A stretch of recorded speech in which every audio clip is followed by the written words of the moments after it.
कार्तिक मास की शुक्ल पक्ष की एकादशी को देव उठनी एकादशी के नाम से जाना जाता है। इसे देवोत्थान एकादशी, देव उठनी ग्यारस, प्रबोधनी एकादशी के नाम से भी जाना जाता है। ऐसी मान्यता है कि इस दिन भगवान विष्णु क्षीर सागर में 4 मास की गहरी निद्रा से उठते हैं। इसी कारण इस एकादशी को देव उठनी एकादशी के नाम से जाना जाता है। भगवान विष्णु के जागते ही धरती पर सभी शुभ मांगलिक कार्य आरंभ हो जाते हैं। देव उठनी एकादशी का यह पर्व हमें इस बात का एहसास दिलाता है कि चाहे मनुष्य हो या फिर ईश्वर, सभी को आराम की आवश्यकता होती है।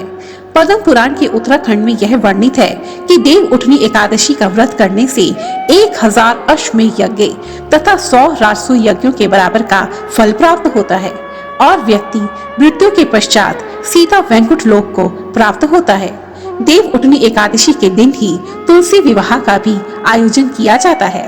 तुलसी विवाह के दौरान माता तुलसी और शालिग्राम जी का विवाह पूरे धूमधाम के साथ किया जाता है। क्योंकि तुलसी माता है भगवान विष्णु की प्रिया, इसलिए तुलसी विवाह का अर्थ है कि तुलसी के माध्यम से भगवान का आवाहन करना।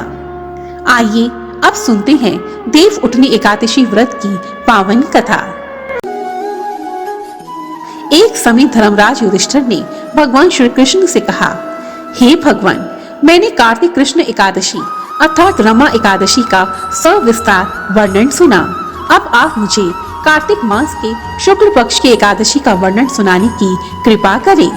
इस एकादशी का क्या नाम है तथा इस व्रत का क्या विधान है, इसकी विधि क्या है, इसका व्रत करने से किस फल की प्राप्ति होती है, यह सब आप मुझे बताने की कृपा करें।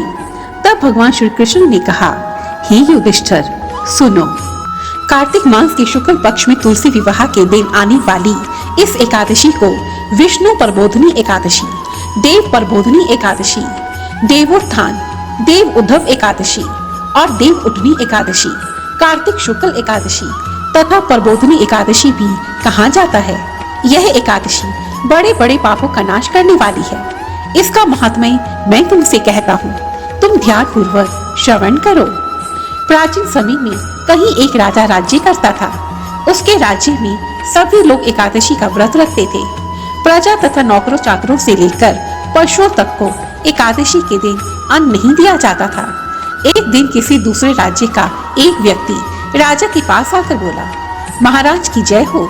हे महाराज, कृपया कर आप मुझे अपने पास नौकरी पर रख लें। तब राजा ने कहा, ठीक है, मैं तुम्हें नौकरी पर रख लेता हूँ, परंतु हमारी एक शर्त है कि हर महीने एकादशी के दिन तुम्हें यहाँ भोजन में अन्न नहीं मिलेगा। उस व्यक्ति ने राजा की यह बात मान ली। कुछ दिनों के पश्चात एकादशी का दिन आया और उस दिन उस व्यक्ति को भोजन में केवल फल परोसे गए, अन्न नहीं परोसा गया। तब वह व्यक्ति राजा के सामने जाकर गिड़गिड़ाने लगा, हे महाराज, इन फलों से मेरा पेट नहीं भरेगा, बिना अन्न के मैं तो भूखा ही मर जाऊंगा, कृपया मुझे थोड़ा अन्न परोसे। तब राजा ने उसे वह शर्त याद दिलाई, परंतु वह व्यक्ति अन्न छोड़ने को तैयार नहीं हुआ। उसे भूख से तड़पता देखकर राजा ने उसे थोड़ा आटा, दाल और चावल दिए।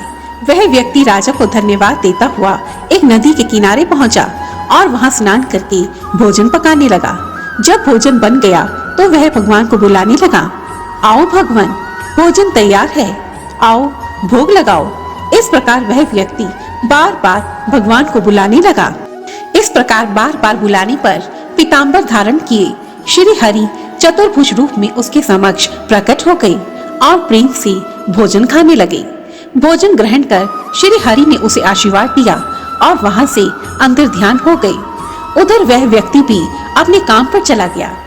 15 दिन के बाद जब अगली एकादशी आई, वह फिर राजा से कहने लगा, हे महाराज, इस बार आप मुझे दुगना सामान दीजिए। उस दिन तो मैं भूखा ही रह गया था।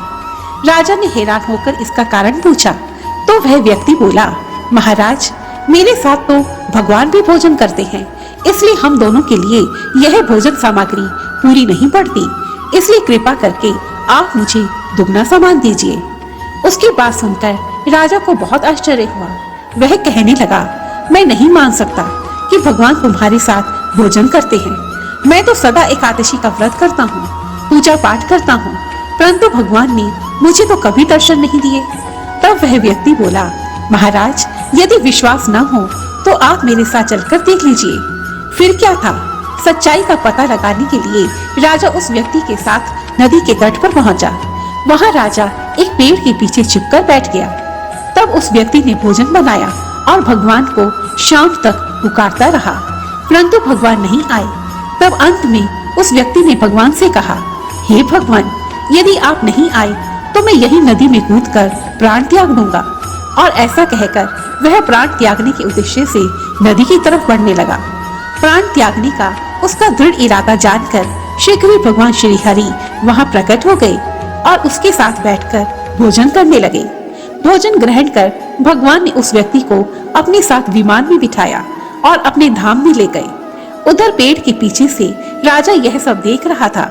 वह सोचने लगा, जब तक मन शुद्ध न हो, जब तक मन में ईश्वर के प्रति सच्ची भक्ति न हो, तब तक व्रत उपवास से भी कोई लाभ नहीं। इस प्रकार राजा को एक नई ज्ञान की प्राप्ति हुई। अब तो राजा भी मन से ईश्वर की भक्ति करने लगा और अंत में स्वर्ग को प्राप्त हुआ। जय श्री हरि बोलो, जय श्री कृष्णा। तो यह थी देव उठनी एकादशी की व्रत कथा। यदि आपको यह कथा पसंद आई है तो कमेंट बॉक्स में जय श्री हरि अवश्य लिखें। और मेरी सभी वीडियोस को देखने के लिए रेड कलर के बटन को प्रेस कर इस चैनल को सब्सक्राइब करें तथा साथ ही बेल आइकन को भी जरूर दबाएं। धन्यवाद।